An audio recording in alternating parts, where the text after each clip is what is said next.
Oiê, vamos fazer mais um exercício que envolve vetores. De dentro de um automóvel em movimento retilíneo uniforme numa estrada horizontal, um estudante olha pela janela lateral e observa a chuva caindo, fazendo um ângulo θ com uma direção vertical. Cosseno de θ 0,8, cosseno de θ 0,6. Para uma pessoa parada na estrada, a chuva cai verticalmente com velocidade constante de módulo v. Se o velocímetro do automóvel marca 80 km por hora, pode-se concluir que o valor de v é igual a... Então, o que ele quer saber? O valor de v. V é quem?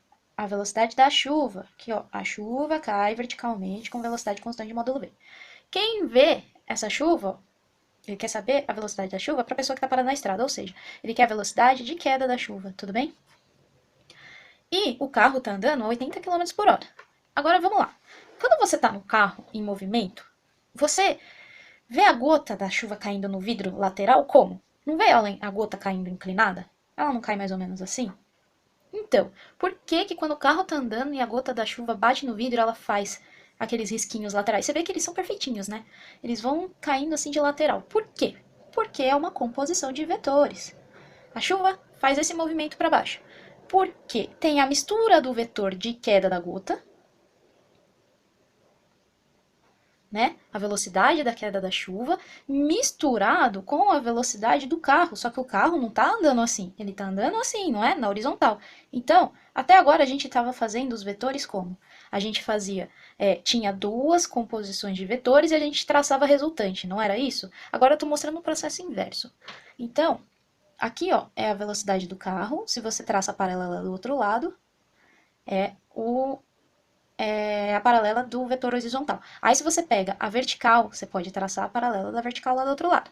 Então, era assim que você traçava a resultante. Eu quis fazer o processo contrário. Eu tenho a resultante, que é a inclinada da gota da chuva, e eu tenho a velocidade de queda da gota misturado com a velocidade do carro. A velocidade do carro ele deu 80 km por hora. Não foi? A velocidade v de queda é essa daqui, que a gente quer descobrir. E ele fala mais um negocinho aqui, ó. A chuva ela faz um ângulo θ com a direção vertical. Então, qual é a direção vertical? Essa aqui. Então, a chuva faz um ângulo com a direção vertical. A gota da chuva faz um ângulo θ com a direção vertical. Tudo bem? Ótimo. Então, aí você vai falar, Pro, faz Pitágoras? Como, ser humano? Nesse caso, eu não vou conseguir. Pitágoras eu preciso ter dois números e uma incógnita. Ou, se for um triângulo estratégico, um número, mas nesse caso não é. Então, fica difícil fazer Pitágoras nesse caso. Mas, a gente tem uma informação importante. A gente tem o ângulo e a gente tem, se você olhar aqui, ó, esse 80 tem o mesmo comprimento que esse, não é?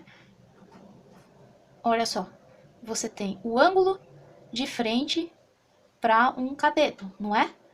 Você tem esse daqui que a gente quer descobrir. E num triângulo retângulo. Vamos lembrar o nome de cada um desses? Quem que tá de frente para o ângulo que ele é dado, no caso esse daqui, é o cateto oposto ao ângulo, que eu vou chamar de CO. Quem tá no cantinho do ângulo dado é o cateto adjacente. Mas não vai me confundir com esse que também tá no cantinho, porque esse a gente conhece como hipotenusa, não é? Hipotenusa é a que está oposto ao ângulo de 90. Cateto oposto é aquele que está oposto ao ângulo θ dado. E o cateto adjacente é quem sobrou. Aí, eu gosto de recordar um negócio da aula de trigonometria, que se você não se lembra, vou deixar o link das aulinhas básicas de trigonometria, porque quebra muito um galho, hein? Mas vamos lá, recordar rapidinho. Quais são as relações trigonométricas básicas? Quem que é o seno do ângulo? Quem acena diz oi. Oi. Cateto oposto sobre hipotenusa. Quem coça diz ai. Cateto adjacente sobre hipotenusa. E tem gente que bebe coca. Cateto oposto sobre cateto adjacente. Beleza? Nesse caso, a gente quer descobrir a velocidade da gota caindo na vertical, que é o cateto adjacente. A gente quer descobrir o cateto adjacente, a gente tem o cateto oposto. E a gente tem um ângulo, a hipotenusa não nos interessa. Não é informação e também não interessa. Então a gente precisa do coca. Tudo bem? Então eu preciso da tangente do ângulo. Aí você vai falar, mas Pro, ele não me deu a tangente, ele me deu o seno e o cosseno. E aí eu vou falar, ser humano, você esqueceu. Tangente de um ângulo é o seno de um ângulo dividido pelo cosseno de um ângulo. Pô, Pro, você deu tudo isso aqui pra falar que você vai usar a tangente? É, só pra recordar mesmo, que eu queria recordar. Eu gosto de recordar. Então, a gente vai ter que fazer o quê? A tangente. Tudo bem? Então, olha só. Tangente do ângulo é seno de θ sobre cosseno de θ. E a tangente é também o cateto oposto sobre o cateto adjacente. Então, eu posso dizer que o seno de θ sobre o cosseno de θ é igual ao cateto oposto sobre o cateto adjacente. Não é mesmo? Quem é o seno de θ? É o 0,8. Quem é o cosseno de θ? 0,6. Quem é o cateto oposto? O 80.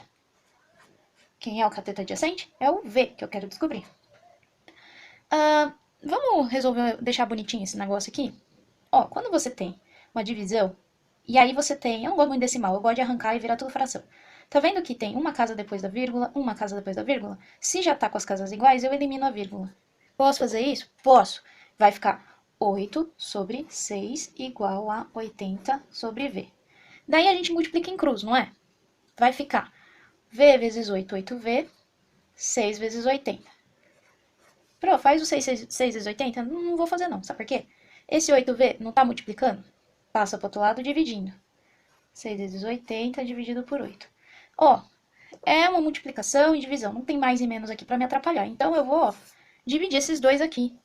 80 dividido por 8 dá 10, não é? Então isso aqui é 6 vezes 10, que é a mesma coisa aqui, 60. Tudo bem? 60 o quê? Quilômetros por hora, porque o 80 está em quilômetros por hora. Então, a gente tem qual alternativa?